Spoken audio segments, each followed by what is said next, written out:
throughout the course of my life, I just have been in my career. I get so inspired by the fact that I get to be friends with people that I admire, that I look up to, people that I learn from, the people whose books that I read. And Jay Papasan is one of these people, and he is truly multidimensional, him and his wife, as you're about to learn.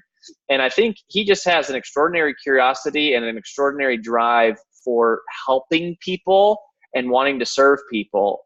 So him and Gary Keller co-authored a book called The One Thing, which you probably have heard of. You've seen it everywhere, which has sold 1.3 million copies worldwide. Now, this isn't like a book that was like published 25 years ago. Like, this is in a couple years, and it's every single week, 2,000 units, 2,000 units, 2,000 units. Like, I see it. It was actually #1 on the Wall Street Journal bestseller list. It's been translated to 30 different languages already. And Jay's wife, Wendy, they do some nonprofit stuff with a group called Heroes for Children. They also have a large team at Keller Williams. So they sold about 300 homes last year. And then Jay was managing like the whole, he's in charge of learning now for all of Keller Williams. And it used to just be kind of like publishing and doing their books. Now he's over all their learning. And they have, I don't even know how many, but last I heard it was like 125,000 agents. So it's a monster thing. And we were able to peel off some of his time today. So Jay, buddy, thanks for making time for your old pal Rory. Oh, I'm so happy to get to chat with you, man. It's just, I just woke up today excited. So I appreciate that. And I have to tell you, like, there are certain levels of bestseller, right? There's like, okay, I was an Amazon bestseller for a couple hours in the subcategory. Then there's like, I was on the USA Today or something and national bestseller list. Then there's New York Times for like a week or two. Then there are the books like The One Thing that sell 1.3 million copies like in a few years. How do you sell 1 million copies of a book? Like, what are, just in your head, I know you've been in publishing a long time, like, what are all the different components that you kind of think of to create something at that scale? Well, I've been really fortunate. When I was still an editorial assistant at HarperCollins back in the 90s, one of the first books I got to work on was a book called Body for Life by Bill Phillips. And that was a multi-million copy bestseller in the fitness category. And at the time, like, I wasn't into weightlifting. I mean, so I just thought it was a chore. I had no appreciation at the time, but you learn some things. The first book I wrote with Gary Keller, The Millionaire Real Estate Agent, has sold over 1 million copies. And I think we'll actually be cracking, we're actually at 1.7 million copies for the one. We're heading towards 2. And it's 1.7. So that's so yeah, like as fast as we're able to get your bio off the internet, you're selling hundreds of thousands of copies. you just told me, hey, I need to update my bio on the internet. So that was what I was doing that. But the book has done 3 books, that have sold 1 million copies that I've gotten to be a partner on as an editor and then a co-author twice. So I think, one, there is a measure of luck. I think there's also a lot of those books, if they're not driven by personality, and I'll tell you, you look at someone like Rachel Hollis, she is got one of those personalities, and her husband, they have mass appeal, and they're generating good content. And that's a massive accelerator. That's not the game Gary and I have played, and nor was it Bill Phillips. They were brand-based. So I can talk to the brand, not the personality-driven. Is that cool? Okay. Yeah, I like that. So you get a little luck in terms of the timing. All 3 of those books showed up at a time where there was a mass of people who needed something, a solution, and there was not a solution for it. Weight loss has always been there, fat burning. What Bill Phillips did is he said, you don't have to do cardio to burn fat. Actually, weightlifting is better. And so he changed the way people thought about that exercise group. And so he introduced a new idea at the right time that proved to be true. With The Millionaire Real Estate Agent, Gary gets all the credit, right? I showed up right about the time we were writing, not conceiving. But he looked up and he said, here is an industry of over 1 million real estate agents. They don't want to be seen as salespeople. They want to become business people. And so that book was about the journey. and it showed up at the right time. And all of our competitors use it. They teach it. They just call it the red book. It's got its own brand now. And then one thing showed up at a time, I think, where technology, we've seen the delta. Technology is actually changing faster than we humans can adapt. And so when we look at all the opportunities and all the things we have to do and all the things we could do, everybody was kind of in this state of overwhelm. And I think the one thing is kind of like a laser that helps people cut through that and get clear about what they need to be doing with all the noise. So I think all three books benefited from timing and a simple new approach. And I think those are the key ingredients. If you don't have them, you're not building on the right foundation. Interesting. So timing, which is less controllable, and a new approach. And you know, the other book that came out, so Procrastinate on Purpose, came out around the same time, which has sold like 1.7 total copies itself. And then that's a bestseller too, man. That book sold really well. Well, it's interesting. The TED Talk did really well. The TED Talk has millions of views. The book hasn't sold as well as Take the Stairs did, but Essentialism also came out about that time, and it has sold very well. And so like the theme in terms of that approach of just like really like narrowing it down, how do you, like, I love that. That's a really keen insight that I've never quite heard someone share. How do you do that? Like, is it more of just like stepping back and going, okay, what's happening in the world? What do people currently, like, what's their current modus operandi?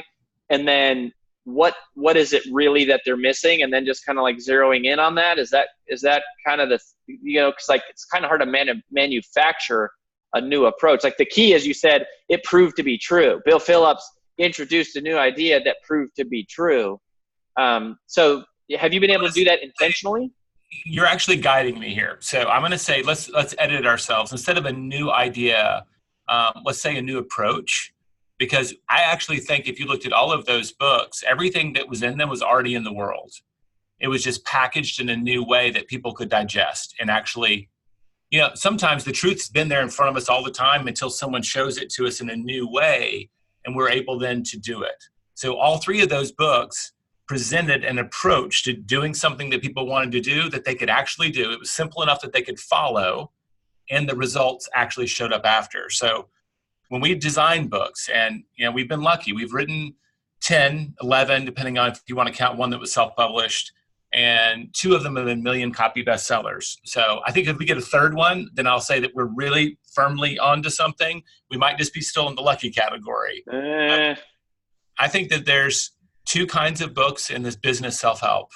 There is kind of the aspirational. There are books that people, I want what those people have. And those personality-driven books, that can create a high need. I remember we came out at the same time that Gwyneth Paltrow came out with her book on beauty and diet. And it's like, we're competing on the same list with her. I mean, a lot of people want what she has in those categories, right? And so personality-driven, also outcome-driven. I look up and say, what's a problem we can solve? I believe that people, and we all know this, people are more likely to take action to remove pain, right, than to pursue pleasure on the grand scale. I think Reed Hastings has a quote that I always butcher, but basically, as a business person, you always want to be selling aspirin, not vitamins. So that's kind of a mantra that we use. What problem are we solving, and is there a strong felt need? Like when you look at diet, Dave Ramsey, debt, those are like, people have a bad body self-image. If they are in debt, they have a strong desire to fix that problem. So how much depth is there in that felt need? And so if we identify a problem that we think we know the idea for, our approach has been to go and say, all right, let's go personal branding. Who are the 20, 30 people who know more about this topic than anyone else? So we'd interview you, we'd interview your wife, we'd interview all these people. And then our job is to ask, what do they all have in common? And in my experience, there's a name for this kind of research, right? And it always escapes me because I'm a writer first, researcher second. But we're looking for the pattern of commonality. What all of those people have in common often is kind of the secret sauce. And because 30 people have it in common, it's probably something the average person could choose to do. If I just interview you about personal branding, there may be stuff about your amazing delivery or your amazing ability to do presentations that I will never be able to do.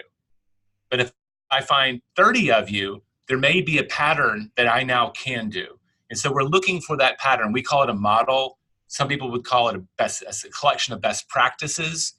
And if you can then convey that to people in a package they can digest, I think that's a really good recipe for how-to business books. Yeah, well, I love that. I think, brand builders and when we start working with somebody from ground one and they say, what's the first step in a personal brand? Like, where do you start? We say all the time, the genesis of a personal brand is identifying what problem you solve in one word. Like, what is the problem? And even as you said that, I was reflect like that coming back to me was like, yeah, that is step one, is noticing the problem, which is like every entrepreneurial adventure, right? Like, oh yeah, you notice, like, there's this problem that women have in terms of how they feel, and then you create Spanx and like, boom, or you notice something, and then you kind of start to go, all right, what do people have in common who do this well that maybe everyone's not seeing? And I think that's really cool too about, you said all of those books, all of these ideas already existed in the world, but packaging them up and presenting them in a way that like resonates like with the world at that time. I love that. I really love that. You think back to the last time you saw the Dead Poets Society, where he makes them all stand on their desk and look around the room. It's that. You're giving people a new perspective on something they probably already know, but because you've now served it to them in a new way, it's actually digestible. And I'll go back to that word approach that I edited myself. I believe really firmly there are idea books, right? I think that Malcolm Gladwell has written the best idea books in the world. I mean, some of them change the way I view the world. That's a category of book for sure. We're trying to write books that people go do something based on. So when I use the word approach, like, if you give someone a really complicated plan, I'm sorry, they might be able to do it for a little while. In my experience, it falls apart. And sometimes the more complex it looks, the sexier it is to sell. But people can actually live in simplicity, not complexity. So your approach, how you tell them to do it, how you coach them through it, can they remember the steps on their own? It needs to be kind of stupid simple. When I looked at pretty much about, I guess I want to say about 8 months into the One Thing journey, maybe it was 18. I can't remember. It's probably more likely 18. Who does anything at 8 months? Okay, so there we go. We did an analysis of all the Amazon reviews. We were trying to get a sense of what did we solve the right problem, and what is it that people actually love about the book. And what was really funny when we did the keyword, like we did like a web, word clouds, the 1-star reviews and the 5-star reviews, the biggest word was simple. So the thing that we really strove to do was make it simple, was what appealed to the vast majority of people. But then it was also the thing that turned the 1-star people off. Oh, it's just one idea. And they knocked the book. But you're not going to make everybody happy. But that 80% that's the 5-star reviews, that's the overriding theme. It was a simple approach. And for overwhelm, it really makes sense to give people a simple approach. Yeah, that's fascinating. So it's almost like mission accomplished. Even though the 1-star reviews didn't like it, they all got it. They all had the same experience. You know this. Don't spend too much time on the 1-star reviews. They should be educational, but you're not going to make everybody happy. So I think this part of like the ideation of a book is really, really fascinating, of just kind of going, okay, so it doesn't have to be totally like groundbreaking original per se. It just has to solve a problem, and it has to be a new perspective on something they probably already know, of which the answer can be both, known by a lot of people, which is where you might find it, but also very, very simple and presented simply. Yes. So I love that. Is there anything else on the writing process, both because of your experience as a writer, but also as an editor and managing a team? If somebody is sitting down, like a lot of our clients are sort of working on their first book, and right. They're trying to get noticed by a literary agent or a publisher, and it's kind of like that. Oh my gosh, how do I take my entire life and like write this first book. Anything else that you think is helpful for people in like, you know, filtering down which ideas they should put into their book and you know, the creative part of the process? I've shared this. I don't know if it works for everyone, but when you're working with business people that want to be authors, I've found a helpful technique is because a lot of them are not actually authors, right? They have the ideas. They're going to have to work with someone. But most of them can go do a presentation. So my advice is, why don't you build your ideas and stories into basically a PowerPoint format and then go teach that every single month. Teach it every week if you can. And basically you're rehearsing, you know, your future keynote for the book again and again and again. And if you could teach a half-day class, go teach a half-day class, because that allows you to go deeper and deeper and deeper. And it's not all about the exercises, right? Because it's hard to replicate an exercise in a book. But you start to see that story that you thought was so kick-ass, like people are still on their phones in the room. That story that you didn't think was so strong, everybody's like paying attention. It's kind of like some people use blogs to test material. I actually like the immediacy of being in the room with people. As an author, if you're going to be successful, you got to master that skill anyway. And you teach the book and you find out really quickly what people do and don't respond to. You get to test things really quickly without all the headache of writing it and unwriting it. And what's really beautiful is someone's going to come out of the audience and go, this reminded me of my grandfather, or this reminds me of so-and-so. And you get stories that you would have never found in a Google search or any bibliography or library that immediately becomes that thing that's actually quite a unique story that you get to bring to your book. So I usually tell people, go teach it for 5 or 6 months and then come back and talk to me. I love that. One of the most memorable parts of Procrastinating on Purpose is this 30X rule. And I love that. That's my favorite thing. I teach that all the time. So it was an airplane. You were sitting by dude, yeah, on an airplane. Like I wish I knew the guy's name. Like I can't even give the guy credit, but like some dude sitting next to me on the airplane, he's like, yeah, my college professor one time explained it this way. And I was just like, that is gold. And it's exactly what you're talking about is that, you know, a lot of that stuff. It's like, I think there's a big pressure on authors to feel like they have to be the creators of great ideas. And it's like, really, we could just be the conduit of great ideas. Think of it as curation. I think that we have to give credit. I think if you're in the business of taking credit for other people's ideas, that will bite you. Sure. Eventually, right? Especially the bigger you get, the faster it happens. So, but you can curate ideas, just give people credit. Like I've had those stories, like the guy next to me on the airport, that I can't credit, but I can at least say this isn't my original idea, but I heard it, I knew it was valuable, and therefore I'm sharing it. Yeah. And the whole idea of like a new idea versus a new approach. I mean, there's some Shakespeare quote, like there's nothing new under the sun, right? I mean, there is some truth to that almost everything that we read, the #1 bestseller charts, right? There is something there that is being regurgitated and served up for today's audience that we were familiar with before. So I guess that's like the essence of the theme of what you're talking about. It's not new ideas, it's a new approach. It's like a new it's like a new organization of the ideas that are out there. I Getting love things that. done, David Allen, right? People have been talking about organizing ourselves to be more effective forever. Yeah, right? yeah. I mean, what I took away from that book was a new way to manage thoughts in my head, a new way to file things in a file drawer. It was a new approach to things I was already doing that was just a lot better. And it was also kind of simple. Gosh, that's really, really good. So, okay, I want to shift now to the promotional part.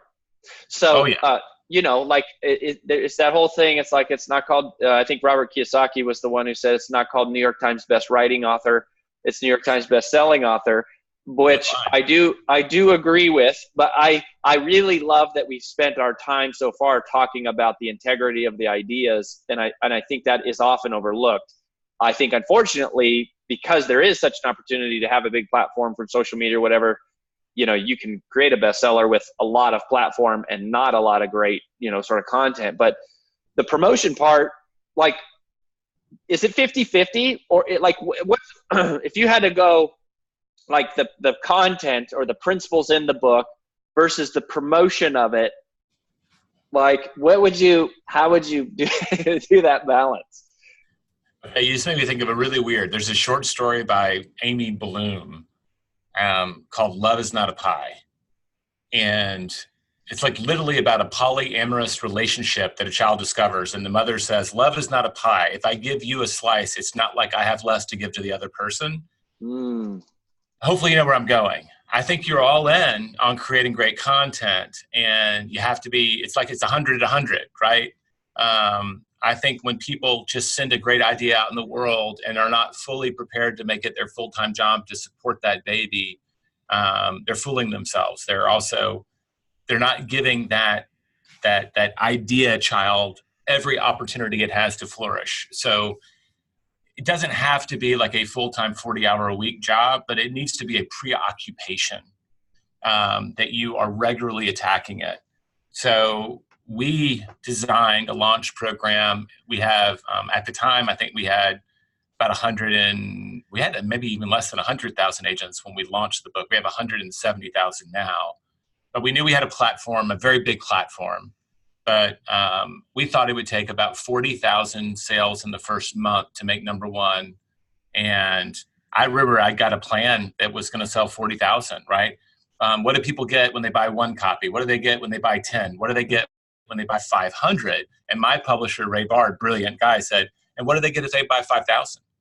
What do they get if they buy 10,000? I wasn't thinking big enough. We've made a couple of those sales. They're very rare, but if we hadn't thought the problem through, we would have never made them. Wow. Right? So you look up and you have a plan for how we market to all of these segments. We had a plan for how we would market the book to the bookstores. Like, this is why you want to put it face out. And we had a budget for helping them do that. I remember Gary saying, well, you've shown me a plan to sell 40,000 books.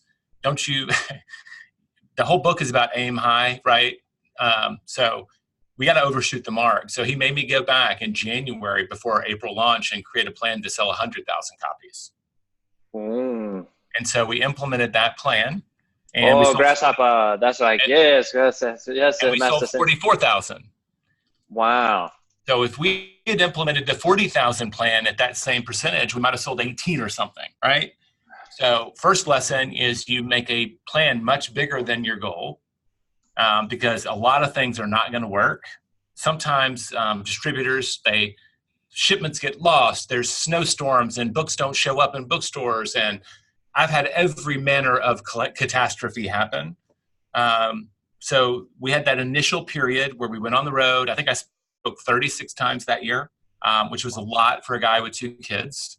I tried to space them out. I'll do like 2 back-to-back here, 2 back-to-back here, and never be gone on a weekend.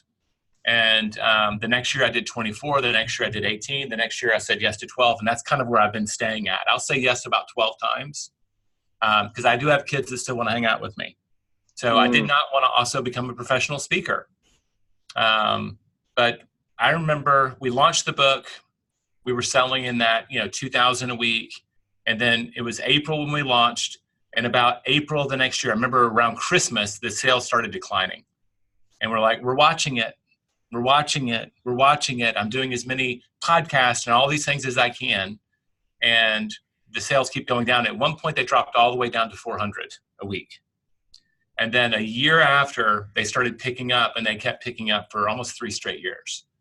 And now we're back in that 1,200 a week kind of range. And it's kind of, that seems to be 800 to 1,600, depending on the week and what happened and how shipments turned out. Seems to be where that book is landing.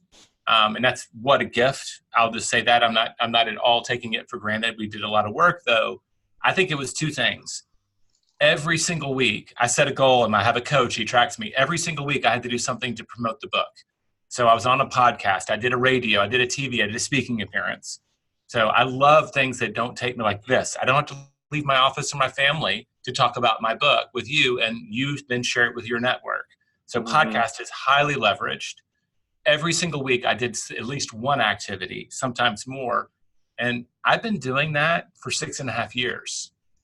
So Gary, who runs a huge company, and He stopped doing any public appearances, I think, by August of that year.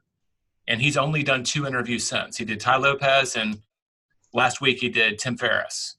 But because if I put him in the job of salesperson, that's a poor use of his time. We're a partnership, but someone's got to do it. So I tried to make sure I managed my time, that we were building our email list. We were always interacting with our customers. We have a hashtag. This is a great tip. Create a unique hashtag that's in your book. Because people Instagram, they post their favorite books, right? And then follow that and interact with all of those customers. So a lot of my promotional opportunities were kind of ad hoc. I'd see that somebody posted a picture and said, oh, this is our book club book. And it was in some small company in Florida. And I would DM that person and say, hey, would you like me to Zoom in or Skype in and you can do a Q&A? Like, I don't want to do a speech, but I say, you want to play Stump the Author? I'll make you look good to your boss.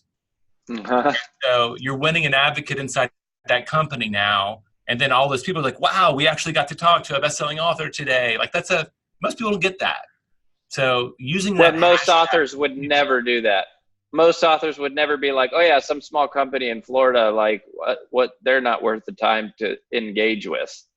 Well, I did that, by the way, and we signed a 6-figure contract with a Fortune 5 company, which I'm not legally allowed to name, like 2 weeks ago. It all started with me doing an internal only for a very small group, said, would you come in and do a book talk? And I went in and I just did a Q&A around time blocking, which is one of our concepts. And that it took 3.5 years, right? But that relationship stayed. That advocate became a champion. That champion got a promotion. And then they started to get to make decisions. And then, right, you just see how those dominoes line up. But pretty much I'll only say yes when someone says, will you come speak or talk? I got invited to Google. They wanted me to talk about investing. I'll say, I'll talk about investing if we can talk about it through the framework of the one thing.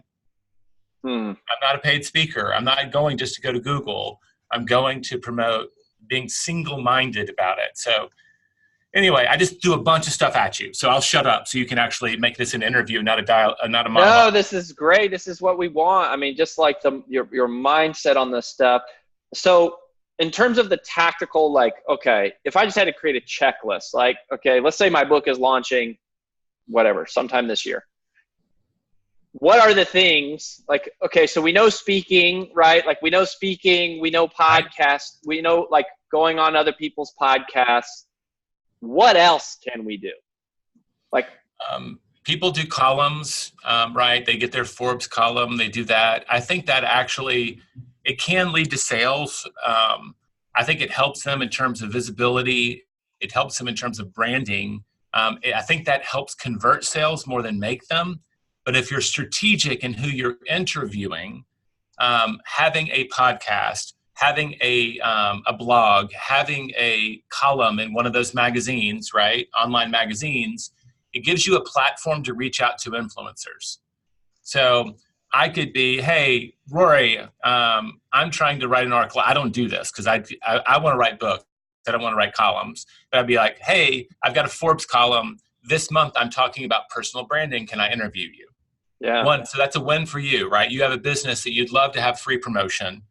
But now I get to talk to you and I'm talking to you and we're sharing frameworks for books. And this is how, like a lot of our partnership, right?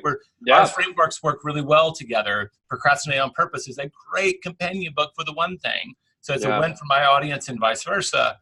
And you end up in this collaborative environment where 1 in 50, right? 1 in 20 becomes someone that opens doors for you or makes introductions. So everything, I mean, I go to breakfast I'm an introvert. Every Wednesday I have coffee with a stranger. I've been doing that for 6 years. I started doing it when the one thing launched because I knew if I didn't do some networking activity, I would get burnt. And my goal was just to add 50 cool people to my network every year. That has blossomed into its own platform. How many of them are actually cool? Is it 50 or less than 50? I think because of the way it works. So the first year was the hardest. I just went through my LinkedIn and started inviting people in Austin. And I ended up in front of salespeople trying to sell me stuff, whatever. Yeah. But I showed up with no agenda. And I just said, hey, I hear that you're awesome at X. Talk to me about it. Teach me. And if I had something I could share with them, I would. And I never had an agenda. And what happened is I did 50 the first year and quit because it was exhausting for me to meet strangers. Yeah. And the next year, so many of those people referred me talent that I did 79. The next year was 129. Wow, that's a lot of meetings. Yeah, it's breakfast. I can go up, show up for 30 minutes, get to know someone. And then my coach, about 3 years into it, said, how are you staying in touch with them? And I said, well, they're all extroverts. They call and text and email me. And he asked me like the tough questions. Is that how you want to work it? And I said, okay. I came up with a plan and I created a newsletter. And right now, I think I've got about 450 people on it, but it's a pretty select group. I've filled about 8 positions in our various businesses from that network by asking if we have an opportunity. I've been able to populate some of our events through referrals through that, but I have an open rate, I think, of 45%. And I just say, hey, this is what I'm up to. And that actually goes out today. And it's just a real short half page, 3 or 4 bullet points, but it allows me to be in their inbox once a month in a way that I'm bringing value to them. So coming up, just have a plan, right? It's not so much what you do, it's that you do and that you do it strategically. And in terms of like the airport bookstores and stuff, yeah, like the money that you spend there, I mean, can you just like talk a little bit about how that works? Because lots of people want to be in there. I mean, that was like my initial dream, was walking through the airport and it's like, oh my gosh, one day. Can you just give us just like a little high level on how the airport bookstores work? Yep. Every year that the one thing has been out, we spent on the low end 109,000, on the high end 195. Wow. So that is all paid placement. And the game you're playing, there's very little tracking. Hudson's reports to the bestseller list, so they charge a lot. It very rarely makes you money. And I was just corresponding with James Clear, another best-selling author, and because I coached him a little bit on this, and his book sells great, but it didn't sell well in those bookstores. But he still, what I found and he found is when it was in those bookstores, we got a lot more high-paying speaking gigs, because the kinds of people who book those and think about those are the people buying books in airport bookstores. So the first year I measured it out. I didn't do any, I think I did one paying speaking gig the first year because I was mostly going to our network. I did Cutco knives or something, right, for like $3,000. And you look at that, but I still think we got 50 cents on the dollar back. And we asked the question, do we keep doing it? So I kept doing it. That's a lot of dough. It is a lot of dough. But most people are losing money a lot more than that. Because you pay to be in the bookstore, you only make money when they sell them. So your book has to sell, or they won't stock it or take your money. And if it sells enough, the virtuous cycle is for about 3 years, we spent substantial time on the Hudson's bestseller list. And when you get on the Hudson's bestseller list, you get free face-out placement on their top 10. And that goes from the paid 200 stores where you can buy space on a table. Now you're in 720. And it's free. And that flips the whole cycle. And that alone, Barnes & Noble actually is always been a money-making, and Books A Million. So Books A Million, Barnes & Noble, I get a return. And when you're a bestseller at Hudson's, it paid for the entire spend. So for about 3.5 years, we actually made money when you net it all out. And then other times we've almost broken even or just been a little bit one way or the other. Just on Hudson you're talking about? Hudson's is a big difference maker. Which is, it reports to the bestseller list. And if you get on their bestseller list, you get tons of free placement. Yeah. Okay. So then it's kind of like you're not making money on the book, but you are from speaking. And then if you can make their bestseller list, then they give you a lot more additional exposure. You said 700 stores. I think it's 770 or 720 stores. I don't know the exact figure. That's crazy. But for people being my deal, the deal Gary and I have with Ray Bard is we're almost a co-publishing agreement. So it's a very different model, right? And there are a few other companies that do it. But you can always negotiate this. we had the ability to set the co-op marketing budget because we were going to pay for it. And my conditions on that were, I want to know what my rate of return is. So I had to get regular reporting, and sometimes they literally had to call the stores and say, how many did you sell? Because a lot of them don't report electronically. It's blind. And we got a sense of what our cost per sale was, and we were able to back out our margin. So I wanted to do it like a business person. I didn't want to do it like someone just buying brand, which is what most of them are doing. They're just trying to get brand exposure, and it's very valuable. The perception of those books. Wow, I saw your book in an airport. They assume you're selling millions, right? Most people aren't inside knowing how few books most books sell. Mm-hmm. But that creates massive brand recognition, and they don't realize you're not selling millions, you're spending millions. Yep. On the inside, we know. Those accounts can be very valuable. And so I would just say, work it out with your publisher, say, especially for the first year when I'm really trying to build my platform. I would like the ability to have consultation and the ability to increase your co-op spend. There's no one that can determine whether Hudson's will take your money or any of those parodies or those stores, right? But then you at least have the ability to invest in that brand building. But as a business person, you also want to see the results if possible, because like I said, you have to monitor it. Yeah. And so usually that return on that investment. So when you talk about the investing money, like not the free stuff, but the investing, it's like Facebook ads, bookstores, those are like some of the big ones. Then basically the return on that is usually more like paid speaking or consulting, and then any royalties, of course, but that's not going to really make the dent probably. The big money in books, unless you sell many, many, many copies, is always in that book helps you convert more customers to your high margin business. Right. I have yet to see anyone who spends money on Facebook advertising for a book that actually nets money from that. Yep. Well, margins are too small. Yeah.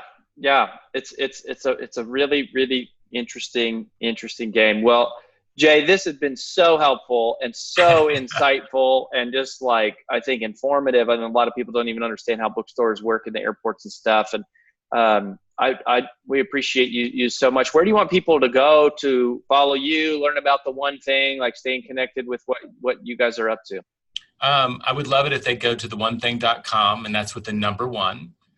Everything about our business, our training is there, and they can find my Instagram and stuff, and they can always DM me. I try to monitor those accounts personally because I do the one thing. I don't do that daily, but I do it very regularly, so it won't sit in my Twitter DM thing for a month. But it might take me a week or so to get back. But I'm happy to interact, and I love to find out that people are living the book.